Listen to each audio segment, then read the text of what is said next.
Halo teman-teman semua, perkenalkan saya Okta Pasyadani Islami dengan NIM 1082704, mahasiswa program studi S1 Administrasi Rumah Sakit, Institut Ilmu Kesehatan Baktiwiyata Kediri. Pernahkah kita membayangkan bagaimana rumah sakit dapat memastikan obat selalu tersedia ketika pasien membutuhkannya? Di balik pelayanan kesehatan yang baik, terdapat sistem logistik farmasi yang harus dikelola dengan tepat. Pada video ini, saya akan mengajak teman-teman semua memahami bagaimana pengelolaan logistik farmasi dievaluasi dan bagaimana upaya optimalisasinya melalui 2 studi kasus rumah sakit di Indonesia.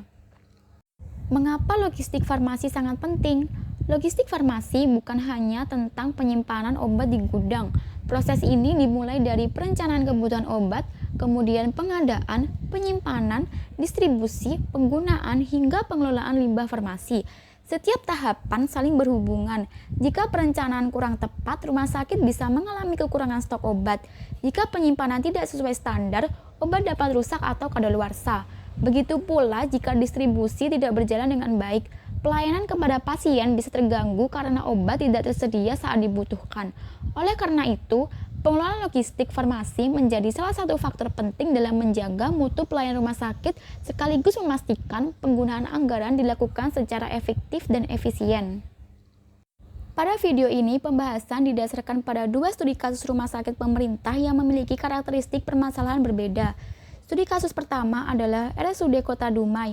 Berdasarkan penelitian Widakdo dan rekan pada tahun 2024, rumah sakit ini menghadapi kendala pada proses perencanaan, pengadaan, dan distribusi obat. Akibatnya, realisasi distribusi obat hanya mencapai sekitar 75%, sehingga masih terdapat kesenjangan distribusi sebesar 25%. Studi kasus kedua adalah RSUD Muhammad Nasri Solok. Berdasarkan penelitian Rozak dan rekan pada tahun 2025, permasalahan utama terdapat pada pengelolaan obat kadaluarsa dan limbah farmasi yang belum optimal karena keterbatasan fasilitas, anggaran, dan koordinasi antar unit. Kedua rumah sakit tersebut dipilih karena dapat menggambarkan tantangan pengelolaan logistik farmasi, mulai dari tahap perencanaan hingga pengelolaan limbah. Langkah pertama yang dilakukan adalah analisis menggunakan metode ABC-FEN. Metode ini dilakukan untuk menentukan prioritas pengelolaan obat berdasarkan 2 aspek, yaitu nilai investasi dan tingkat kepentingan obat dalam pelayanan pasien. Hasil analisis menunjukkan bahwa dari 50 item logistik farmasi, hanya 11 item yang termasuk kelompok A. Meskipun jumlahnya sedikit, kelompok ini menyerap lebih dari 75% anggaran, sehingga memerlukan pengawasan yang lebih ketat. Selain itu, terdapat 14 item yang masuk prioritas pertama. Obat-obatan harus selalu tersedia karena memiliki nilai ekonomi tinggi sekaligus berperan penting dalam pelayanan medis. Melalui analisis ABC-FEN, rumah sakit dapat memfokuskan pengendalian obat pada obat-obatan yang benar-benar menjadi prioritas. Selanjutnya, dilakukan evaluasi menggunakan beberapa indikator kinerja logistik. Indikator pertama adalah stock out rate, yaitu tingkat kekosongan stok obat. Hasil kajian menunjukkan adanya kesenjangan distribusi sebesar 25%, yang berarti masih ada kebutuhan obat yang belum dapat dipenuhi sesuai rencana. Kondisi ini berpotensi mengganggu pelayanan apabila terjadi pada obat-obatan penting. Indikator berikutnya adalah Inventory Turnover Ratio atau ITR yang digunakan untuk melihat seberapa cepat persediaan obat berputar dalam 1 tahun. Berdasarkan hasil simulasi, nilai ITR berada pada kisaran 8,9 hingga 10,7 kali per tahun, yang menunjukkan bahwa perputaran persediaan masih tergolong baik. Selanjutnya terdapat waste ratio, yaitu indikator yang menggambarkan kerugian akibat obat rusak atau kadaluarsa.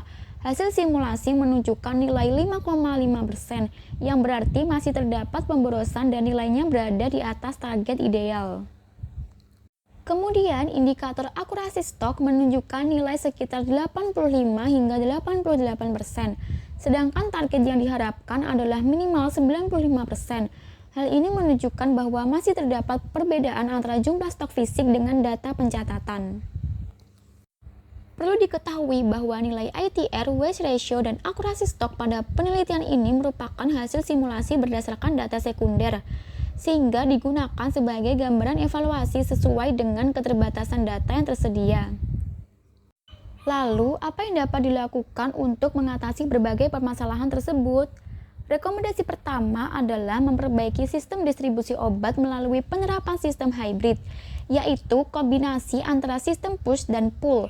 Dengan sistem ini, distribusi obat diharapkan menjadi lebih tepat sasaran dan sesuai kebutuhan masing-masing unit pelayanan. Rekomendasi kedua adalah menerapkan metode First Expired First Out atau FIFO, yaitu menggunakan obat yang masa kadaluarsanya paling dekat terlebih dahulu. Langkah ini penting untuk mengurangi jumlah obat yang rusak maupun kadaluarsa.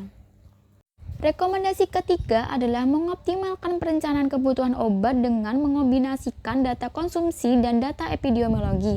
Dengan cara ini, rumah sakit dapat memperkirakan kebutuhan obat secara lebih akurat sehingga risiko kekurangan stok dapat ditekan. Selain itu, pemanfaatan sistem informasi manajemen rumah sakit atau SIM-RS juga perlu ditingkatkan agar pencatatan persediaan menjadi lebih akurat dan pengambilan keputusan dapat dilakukan secara lebih cepat. Dari semua pembahasan tersebut, kita dapat memahami bahwa pengelolaan logistik farmasi bukan hanya berkaitan dengan penyediaan obat, tetapi juga menyangkut efisiensi anggaran, keselamatan pasien, dan mutu pelayanan rumah sakit. Melalui analisis ABC-FAN dan evaluasi berbagai indikator logistik, masih ditemukan beberapa tantangan seperti kekosongan stok obat, pemborosan akibat obat kadaluarsa, dan akurasi stok yang belum optimal. Namun, dengan menerapkan sistem distribusi yang lebih baik, metode FIFO, perencanaan kebutuhannya lebih akurat, serta pemanfaatan SIM-RS, rumah sakit memiliki peluang besar untuk meningkatkan efektivitas pengelolaan logistik farmasi. Semoga pembahasan ini dapat menambah wawasan kita mengenai pentingnya manajemen logistik dalam mendukung pelayanan kesehatan yang berkualitas. Terima kasih sudah menonton. See you!